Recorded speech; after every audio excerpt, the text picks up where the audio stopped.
Welcome to the Coffee in the Barn. I'm Casey Bradley, President and founder of the Swine Group. If you are thinking about entering, changing, advancing, or reinventing your career in the animal science industry, we are here to help you succeed. In each episode, we will cover a variety of topics surrounding work, life, and professional development, leveraging my 20-plus years as a global leader within the livestock industry and my ever-growing professional network to interview other leading professionals. We couldn't do this without our sponsors, NutriQuest, IFF, and Continental Search. Reach out to us on our social media platforms or visit theswineGroup.com and subscribe now not to miss another episode.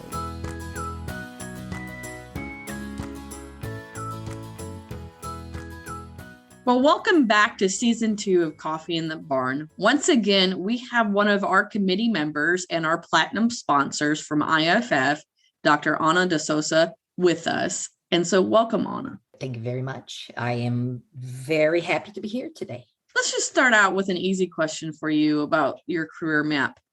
What did you want to be when you were a kid growing up? That one I can remember like it is today. I was probably like 3 or 4 years old. And we had a dog, and I wanted to be a veterinarian.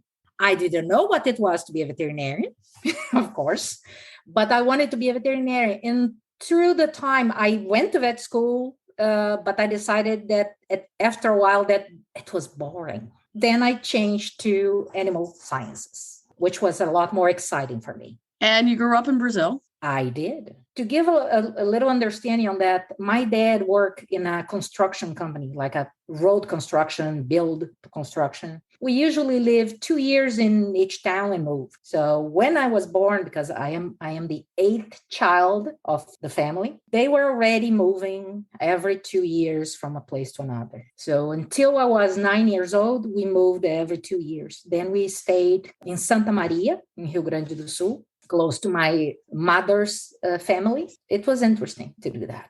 I think you have more experiences, although they might be crazy sometimes, but it was interesting. Definitely. And you're drawn to animals. Animals were always part of your life, I assume. A dog. Dogs, cats, and also on my granddad's house, they had cows at one point. Cows for milk. They have chicken. They have ducks. They have a lot of different things. So it was quite interesting. Well, let's continue with this journey, because I think your journey from Brazil, your childhood into your career has a lot to do that. You've had a lot of different roles. Let's walk us through. Obviously, you told us veterinarians were boring and us animal scientists are really cool and fun. So that's kind of interesting. Let's start off there about your career, because you even have a stint of law school. So let's walk us through that. And why did you move, and how your career progressed, and how did you end up in the U.S.? Well, the changes that happened when I was in Brazil, they were mostly because of the financial situation there. Economics were not that great. So we had several situations where the money changed. So we lost a lot of zeros in the money. So it was decreasing the value of it. I saw a minimum of 5 or 6 changes that we would lose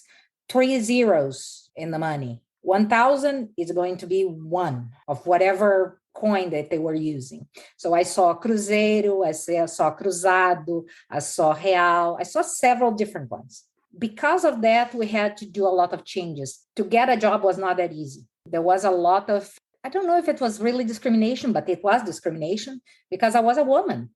Like in my class, when I went to vet school, when we started, we were 42 students, 8 girls and the rest men. When I finished school, our class was 48 because we had some people that they failed in some semesters and they stayed with our class, and we had 12 women.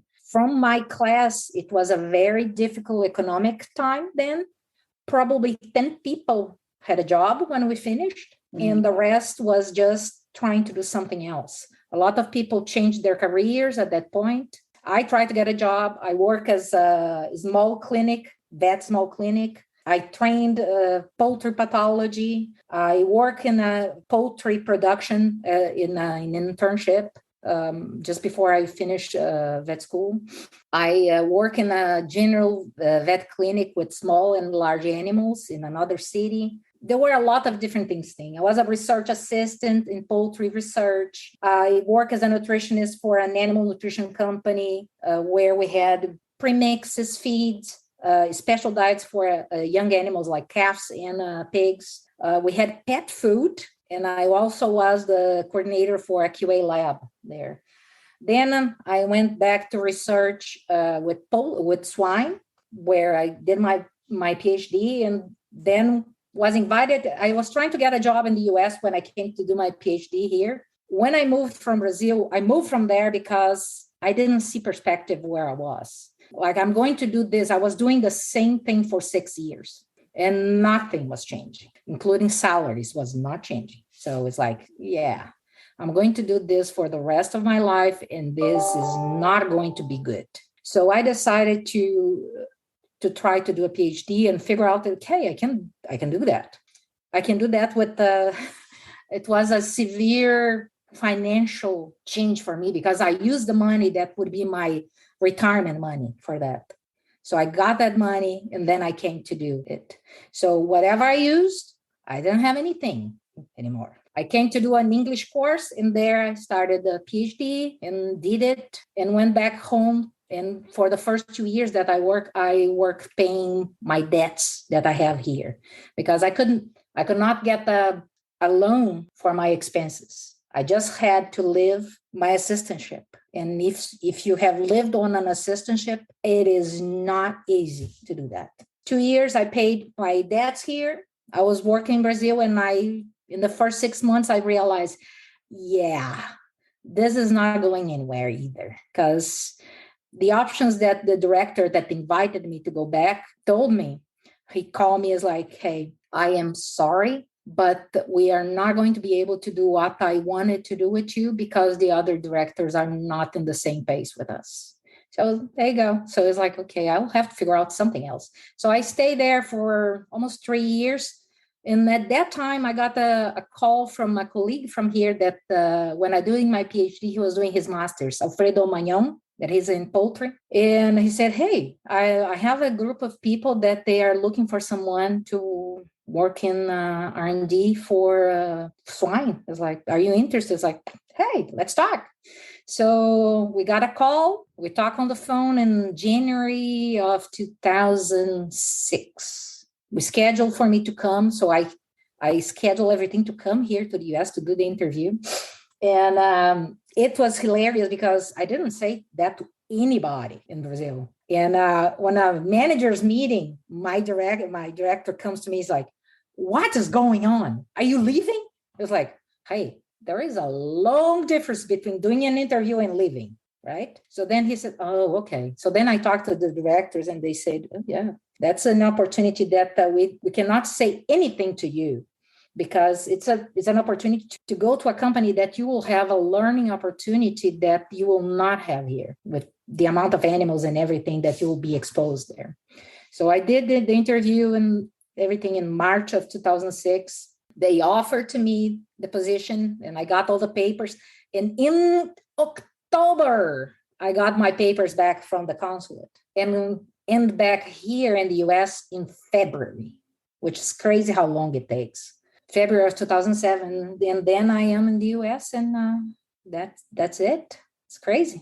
What company was that you first started in the US with? It was Murphy Brown LLC, which is Smithfield. Before nobody knew that Murphy Brown was Smithfield, but it was. So I stayed 2 years on the production research, and then I passed to nutrition and stayed 9 years there.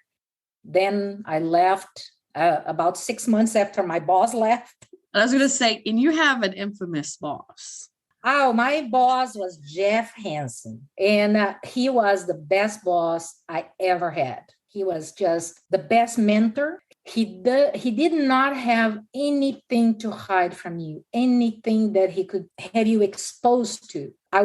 He would give me a project to do, like, you have to do this. So, okay. So I got started looking at it. It's like, I need to ask some questions. So I would go and ask him, so what do you want to do this? You want to go this direction or that direction.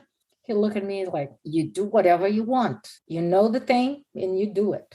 It's like, where do you have that kind of openness to use your knowledge, your skills to grow? I don't think it is that easy. So he was wonderful. He would also help me whenever there's something that we had a history in the company. So he would sit and he goes like 1 hour, 2 hours to get me to understand where we are on that so I could move on with that. It was great to have him. But when he left, I was like, yeah, I don't think this is going to go in a good direction, because it was me and one other person, Kelly Wilcox, that was helping with nutrition. We asked someone to come to our group to help, and the person that was my boss at the time, he didn't want him to give him from the position that he was at the time. And I waited for 6-7 months, and it's like, okay, this is not going to happen. I have to go somewhere else, and I'm exhausted. I was sick. I don't think you knew me at that time. I had on my hands, I had an eczema in my hands that was bleeding. So I had to wear cotton gloves and product to prevent that. When I left in 2 weeks, it was gone. Stress, absolutely stress. Then I got to Kamen. It was a great experience there. Got great colleagues to work with. And then I had an offer, which I was not looking for. I had an offer from, which was DuPont at the time. And then we transformed now to IFF, Danisco. And I'm here today. You mentioned Jeff, and you talk very highly of Jeff, and he's the type of person that I would say don't always judge him by the first impression, because he's more like an onion. You got to peel back some layers, and really, he's an incredible person, incredible mentor. Who else kind of mentored or influenced your career decisions besides Jeff? The first person that I can remember that kept in me this desire to learn always was my aunt. It was my father's sister. She was a nun from St. Francis. So we would not see her very often. She would call us, but she would always come and spend Christmas and New Year's with us, about 15 days of the year. And she was great because she was a teacher and she worked a lot. So she worked with the young kids. So she knew how to invest in our minds. And for me, it was great to get that. Someone that helped me to understand that this is what I love to do. And I had other professors in middle school and in high school that they were great, had me the passion to learn. It doesn't matter what it is, whatever it is, I want to learn, because that's what makes me feel, I guess, complete. Awesome.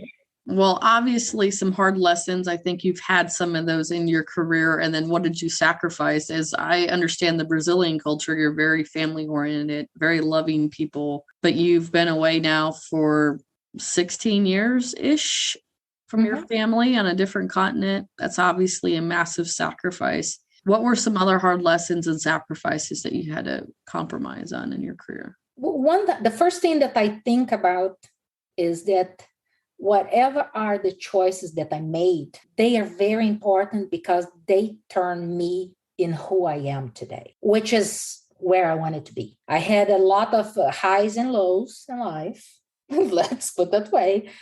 And I love my family, but I don't want to be that close to them. We have something in common. I love my family too, but I couldn't live next door to them. My family is a mix of a Portuguese and Italian family, so it is very loud. It's a lot of stuff all the time. Imagine with 8 children, how it can be. I think we get better with each other today as we aged than when we were young. When we were young, there were some of my brothers that would pick on me, and I hated it. And I had 5 brothers, so it was an experience, let's put it that way. If I change anything, I will not be the person I am. I am very happy with the person that I am today. Well, you answered that next question. What what would you go back and change? And obviously nothing, because you wouldn't be the person you are. That is true. I think the only thing that would have been good for me if it was a little bit different, if I was more patient. I think every person would say that. I would say my younger self needed to be patient as well. That didn't exist. It doesn't exist in the younger people, and it takes age to get there. I see that in my 6-year-old son, and society doesn't help that either in them now. At a click of a button, I can watch whatever show I want. I can have whatever food I want. It's a total different culture. So I think patience may even become a lost art. Yeah, I think for us that we are a little bit more older. I remember when we started using personal computers that I was using Braille, but it's Braille on DOS, not on Microsoft. A lot more difficult, people. No, it was easy because I knew all the letters, like to go from one page to the next. So I would give all the letters and wait to go because it would take forever. And when I would put to it was a cooperative in Brazil that they have I don't remember how many formulas to do. So I would put the Braille to formulate for that, all their formulas, and it would take 30 minutes. So I would. Well, that's what I meant. It's a lot more difficult because you had to wait. Yes. So what I would do, I put the run, so I'll go and talk to other people that I need to talk, go to the restroom, and then come back. It's oh, it's ready. Let's go. Which is crazy. Today is you just press a button and everything's there. But I don't have patience the same way still.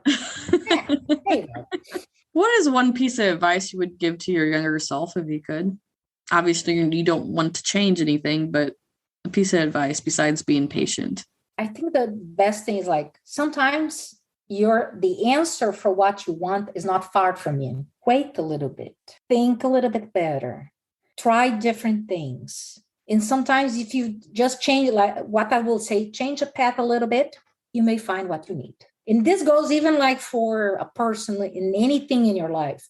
I remember that when I was very young, with my family, there were things that I wanted to do something. Oh, no, you cannot do that. I knew that I could get there. Instead of going on a straight line, I could make a big loop and get there. It would just take more time, but you just have to be patient and do that. And I tell to my nieces today, when they want to talk to my mom and my brother that are closer to my mom and they want something to change, I tell them, you do not try to impose your idea to them. What you want is to create the idea in their mind. And when they tell you what they want to do, which it is what you wanted to do, you tell them, that is a wonderful idea. How did you come up with that? That's wonderful. Simple.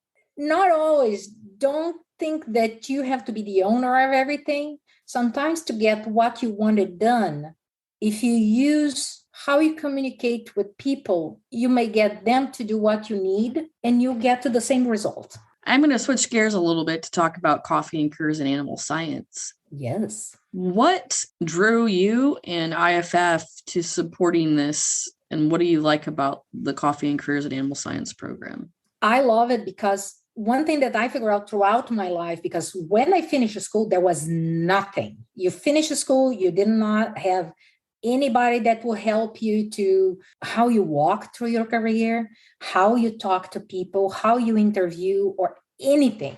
So you have to discover on your own. Having that for students today, I think that is one of the best things ever. And I took advantage through my life to help people throughout their end year of school or first year of working, so they can get a better idea on how they choose to go one way or the other. So they don't get, as I got many times, put in a corner where I could not get out of it.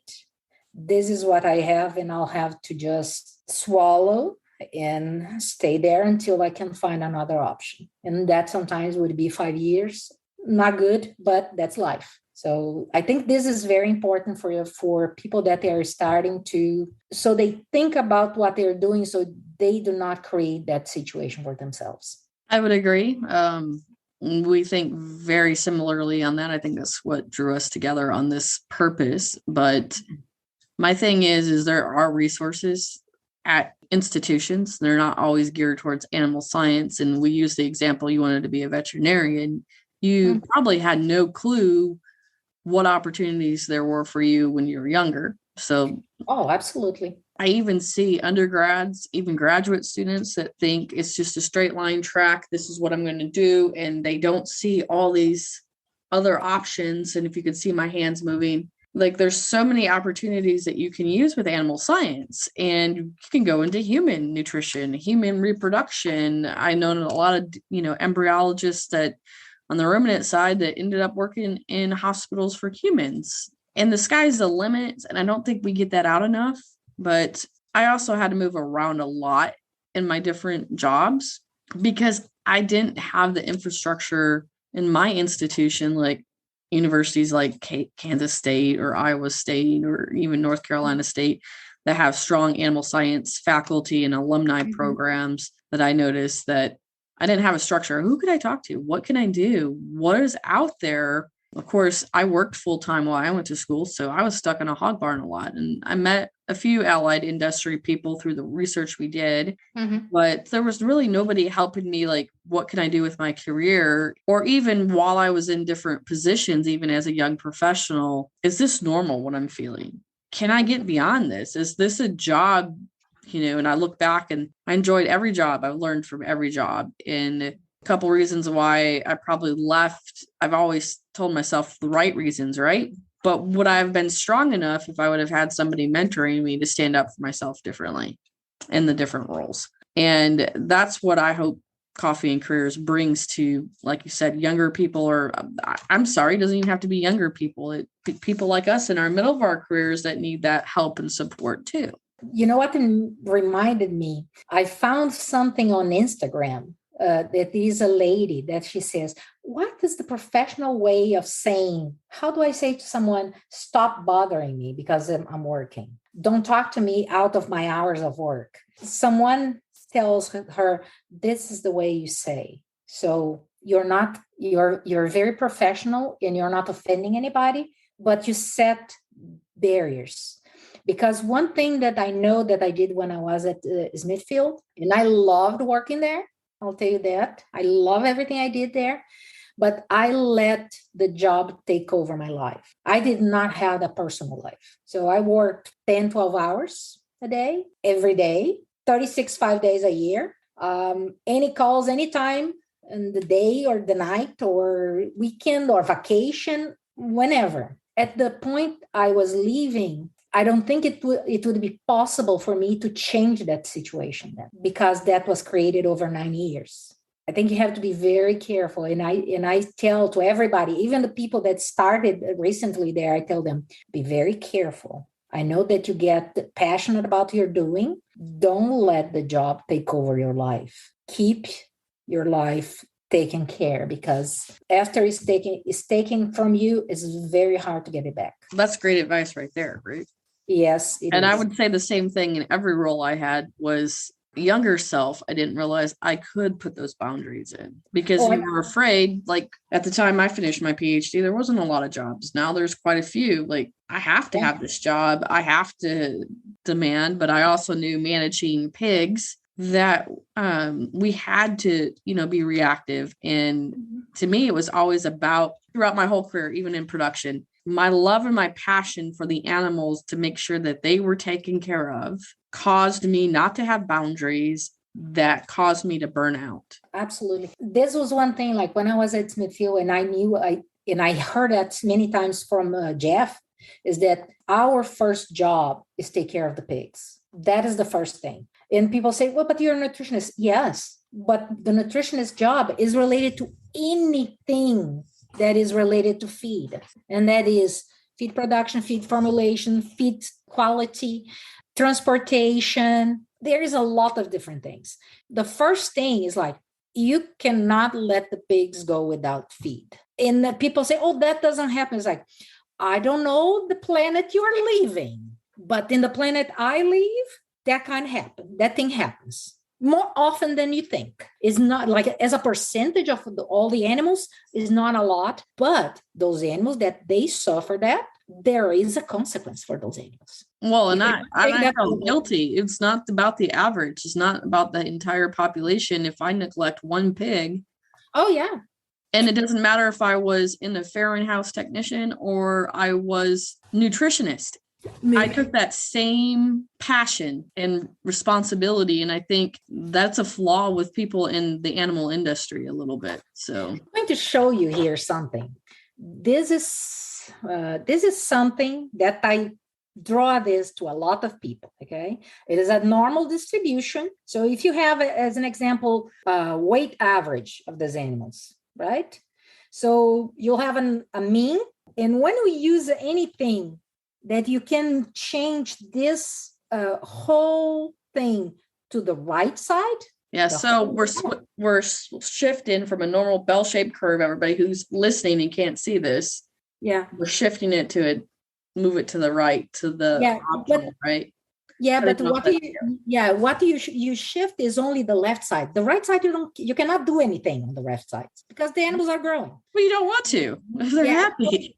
So you want those animals that they are the 10, 15, 20% lower are the ones that you want to grow. And that it is the job, because anything that you do, you are going to improve the quality for those animals. Anything that you do, better management, better control of water and food, better delivery, time of delivery, don't deliver late, don't leave the animals without feed, control that the feeders are all adjusted and not the spilling food out or having too much food or the females are urinating in it and getting that in a mass. It is just amazing. And I saw when I was in the R&D part of at Smithfield, I would go to the farm to see the animals or do some work there.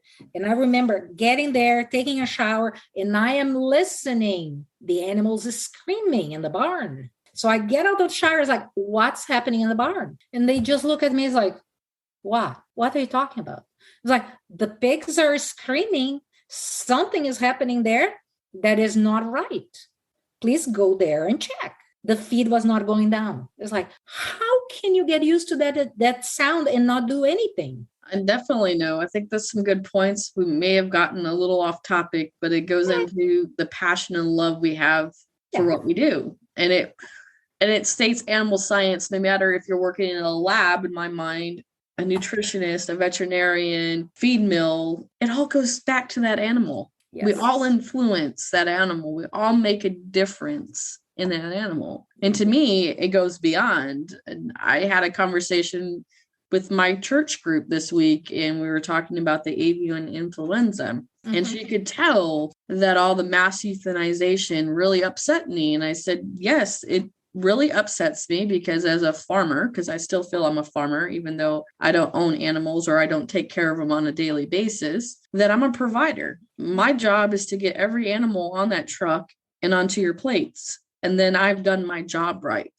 And they've had a happy life. I think you can still have that passion and that view, but sometimes we lose that in our daily lives. And so with that in mind, and kind of the conversation of why and the behind the scenes of Coffee and Careers and animal science a little bit for the audience, what do you hope to see the future for Coffee and Careers and animal science? Where do you hope it to go? I see happening as we move is that we are turning into helping not only students and people that they're finishing, but even people that they are already working, to see what other people have gone through and have a better understanding of, okay, I can change what I'm doing today to go in a direction that is closer to what I wanted to do. Not in the sense that I see some people when I started coming back here studying, it's like, oh, I want to do this and this and this and that in my career. It's like, you don't know if you're going to do that. You may plan for that, but you don't know what will happen in the world if that is going to give you the access to all these things. That's one thing that people ask me, why did you change so much what you did? It is because I didn't have an option. It's like you said, there were not jobs. It's like, whatever job you got, that's the job you got.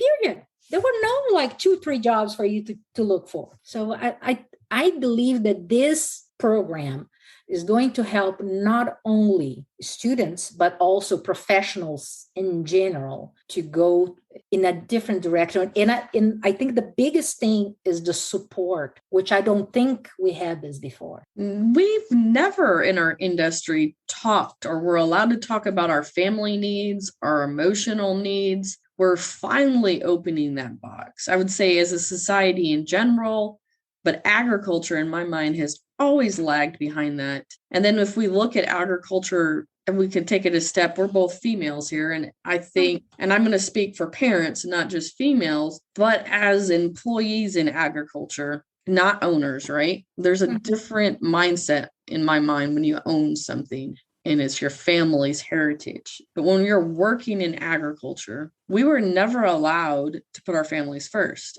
I was blessed the fact that my father was able to take me with him. That's how I got my passion for my industry, is I was involved in that. And you look at it, modern agriculture today, and we ask where our employees are coming from. Well, unless you're an owner's kid, you're not on the farms. We don't have that next generation coming up. We're not instilling that passion, for one thing. Yeah. But I'd also say that it's never too late to change your stars, your direction. Absolutely. And I would tell you one more thing, Casey. We are seeing in the last 5, I would say probably 5-10 years, a lot more people that they were not from the agriculture side, that they are turning to be people that work in the agriculture side, and they love it. Because it gives you a sense of purpose. That is our number one thing we have going, is this world that we talk about and all the mental health issues with our younger people is the sense of purpose. Well, agriculture and feeding the world and taking care of animals has always given us, or me at least, a sense of purpose. And I feel that's what I was born to be. I think that it's important as soon as you don't lose the point that you have to take care of yourself to be able to take care of the animals and everything that's around you. If you do not take care of yourself, you are not going to do everything. You're going to burn yourself out. And that took me 20 years to learn. And so that's my hope for Coffee and Curs and Animal Science, the Coffee in the Barn, is that if I just help one person realize that and start sooner taking care of themselves. For me, it took like 30 or more. Well, I've always been a fast learner, so. Hey, look at that. I'm not perfect either. So my husband would still say there's a whole lot more room for improvement I can go. Oh, yes. Oh, yes. Yeah, my partner, he will tell me, sometimes you are worse than a mule. It's like, I am. But that's why I got where I am. You have to be persistent. And I would say with you, there's a lot of things I could have done differently, but I wouldn't be who I am today. It's what happens to us, and it's how we react to that and how we use that makes us who we are and really defines what our success is going to be. And that is an important thing. Success is a very different thing for different people. Yes, I would agree. That is one thing that someone that is starting their career, they have to look for what it is success for them. And it's going to change throughout your life. Exactly. What it is success. That is my hope for Coffee and Curs and Animal Science. I hope to allow people to be able to live their own version of success and feel good about it. Yes, I would sign up on that. I think that's a good way to say it.